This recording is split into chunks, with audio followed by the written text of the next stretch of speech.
Hey, church family, was just reading through our book for the summer reading, All Things New by John Eldredge. I've personally never read through this book before, and I can tell you already it has wrecked me in the best of ways. I've read through the first couple chapters and just wanted to share some reflections of what I read through chapter 1. It was kind of a strange experience at first because the first several pages is really like this and kind of exhausting. And I was thinking to myself, this is going to be a really long book if this is what's going to be for the rest of the time. And obviously, if you've read the chapter, you know it doesn't stay in that position. And there's a reason that he writes it that way. And it's what life is like. I mean, our lives are like this all the time. And there's good, there's bad, there's heartache, there's joy. And one of the lines that he said in page 6, he says that we were made for utter joy, happiness, and life. Like this is, he later said that our hearts only thrive in one habitat.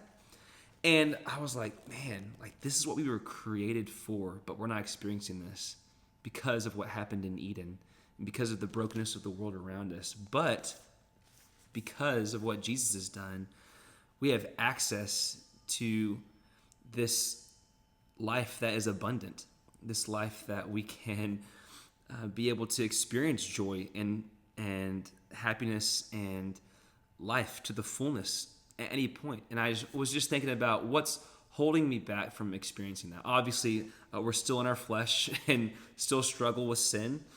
Even though that's not the way that the Father sees us. He sees the righteousness of Jesus imputed upon us. But so often I follow my flesh rather than follow what God has spoken over me and live in that reality. And he brought up how faith looks back at what God has done, what he has done.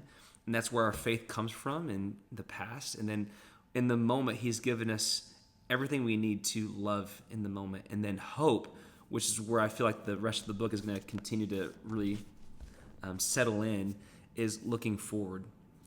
And I think for me, the hard thing is finding and remembering the hope in all times, specifically in the good times. I'm usually just so consumed with just the things around me that I don't have this eternal mindset 24/7, and I should. And I've noticed that when that's not my mindset, when I don't have a kingdom mindset, even in the good, when the bad happens, it's a lot harder thing to recover from.